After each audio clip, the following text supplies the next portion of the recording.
This program presents business, government, science, the public, and the planet at a crossroads.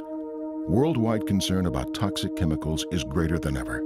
Yet the stories told in the next 15 minutes of what companies are doing to mitigate the risks and increase the benefits of chemicals are scientifically accurate and financially plausible.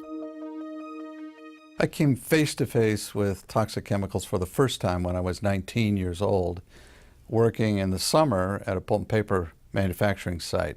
I was sent into a large concrete tank to clean it out, slipped and fell into a fluid, and immediately started to burn.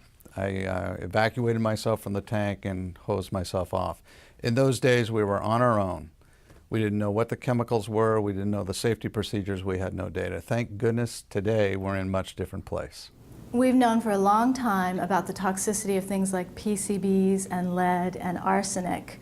We know that many of the chemicals in our everyday products, everything from cosmetics to paints to the stain guard that we put on our couch, those processes use chemicals that are also known to be harmful. Companies really need to pay attention to the chemicals in their products, otherwise they're going to get hurt.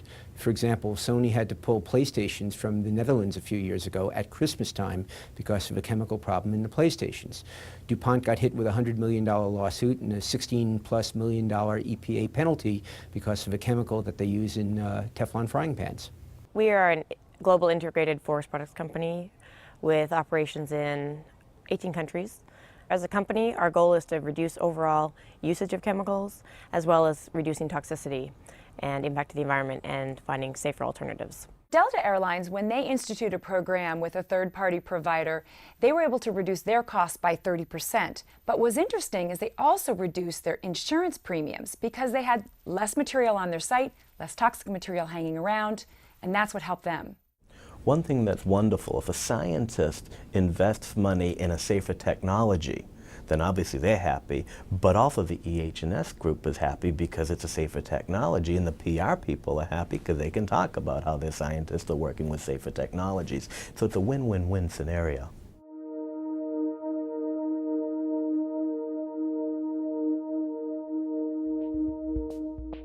Chemical substances are inseparable from our lives. The human body itself is made up of some 20 natural substances, including carbon, hydrogen, iron, and zinc. But our modern world depends upon and is floating in a sea of human-made chemicals. From the moment we are in the womb until the end of our lives, we live, breathe, eat, and work in a world awash in synthetic chemicals. The World Health Organization estimates there are more than 100,000 human-made chemicals in commercial circulation today, and those appear in some 3 million products. Synthetic chemicals help feed and clothe us, transport and house us, and in some cases can even save our lives. But of the 200,000 bench chemists working today, only a few hundred have ever been required to study toxicology. The media and the internet remind us on a daily basis that government, public interest groups, and consumers are vocally critical of the health and environmental threats of industrial toxic chemicals. We see an average of 2 new chemicals coming onto the market every day, and EPA approves those with or without safety studies. We even know that many chemicals used in our everyday products can cross the placenta. And in fact, when we tested newborn babies for chemicals, cord blood from babies fresh out of the womb, we found 287 chemicals in our group of 10 babies, an average of 200 chemicals in the babies that we tested. We're a group of investment managers. We manage about $22 billion in assets, and we're basically saying to companies, you should be adopting safer chemicals, policies, and practices. And this is part of a larger wave worldwide of investors going to companies saying, you need to adopt better social and environmental policies because they'll be good for business.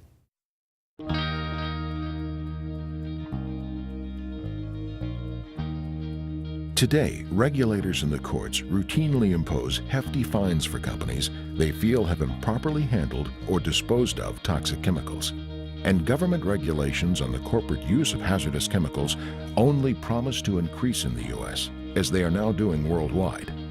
In Canada, federal scientists are asking the government to study the health risks that some 4,000 targeted chemicals pose to consumers in everyday products. In Europe, the so-called REACH law affects manufacturers and consumer products worldwide. It is expected to eventually ban or restrict some 1,500 highly hazardous toxic substances. It will also require industries to register and test some 30,000 chemicals total over the next decade.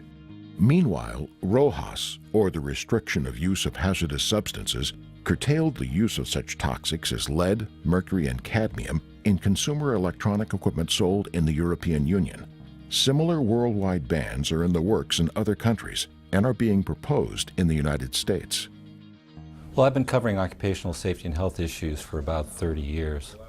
And during that period, we've seen a lot of concern about chemical hazards in the workplace. I think the sum total of these is that many companies are looking at this. They're looking at the regulatory burden and the economic burden of having toxic chemicals. And what they're saying is if we can reduce that burden overall, we'll be better off in the long term.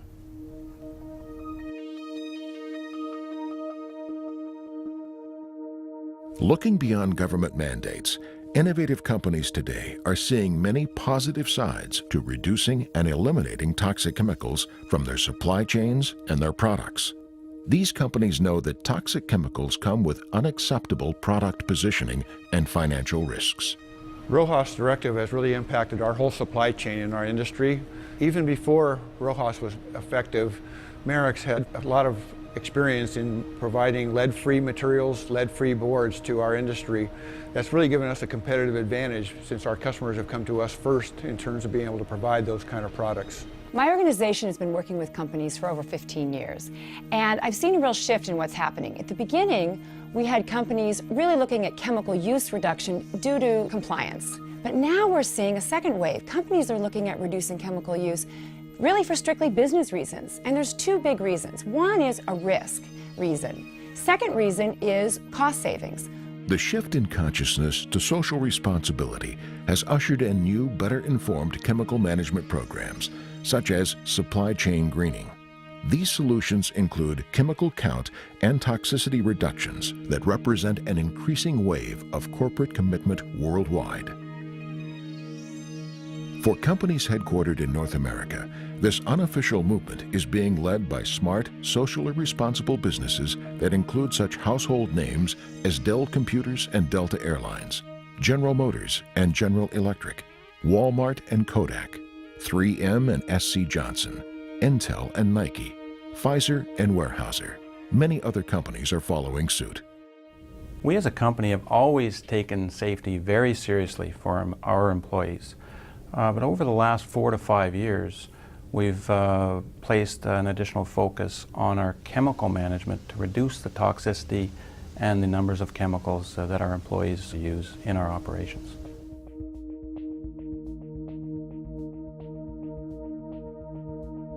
While toxic reduction-driven programs are growing internationally, a large number of companies have no program.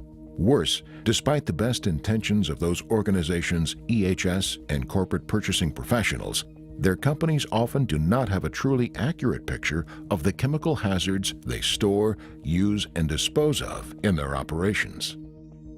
After 15 years of providing consulting to the Fortune 500 companies in this country, I can tell you that in forming chemical management solutions, we find that chemicals are entering the workplace in a largely uncontrolled manner, particularly with regard to toxicity and price.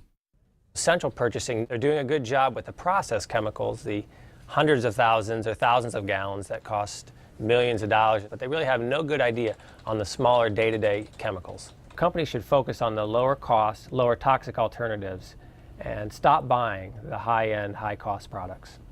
We gain visibility through our software to help companies look at the chemicals they're already buying in each use category. This screen looks at all the gasket sealants actually being used by a multi-site business. As you can see on this chart, the range of toxicity and cost is far too wide between product choices. So we focus on identifying for purchase these lower cost, safer products in the lower left corner.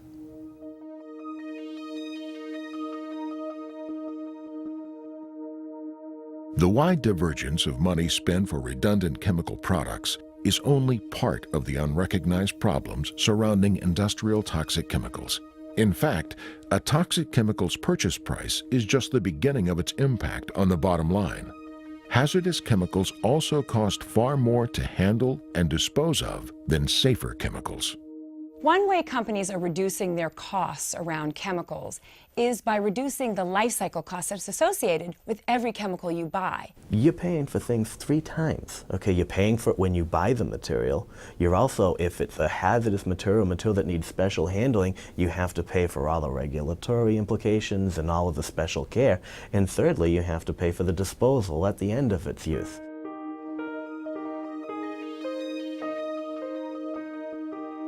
One method of reducing both cost and toxicity is in the worldwide growing trend of green chemistry, the design of chemical products that reduce or eliminate the use and generation of hazardous substances. I started my career in industry. Typically, the way the things worked is a chemist would synthesize a molecule and then somebody else would rework the synthesis to gain environmental compliance. I said, well, wouldn't it make sense for me as the primary synthetic organic chemist to make them in compliance in the first place? That's fundamentally what green chemistry is to recognize the economic advantage to doing it right the first time. There's a myth out there now that in order to have the products and the processes of modern life, of modern society, that you have to use toxic substances, that you have to use toxic chemicals. Green chemistry is shattering that myth every day by having higher performance, higher capabilities, higher value products at the same time as you're protecting human health and the environment. The good news is that many companies are looking at the chemicals in their products and they're realizing that if they reformulate, they'll do better in the marketplace. SC Johnson's Windex product is a perfect example of this. They reformulated the product, got rid of some toxic chemicals, they increased sales, they increased market share, and most importantly, they increased the effectiveness of the product.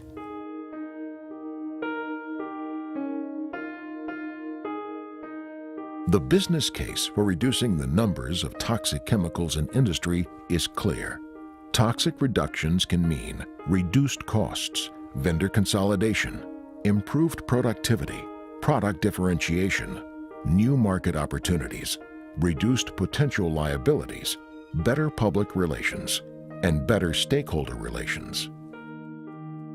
One of the first movers to really reduce chemical use was General Motors.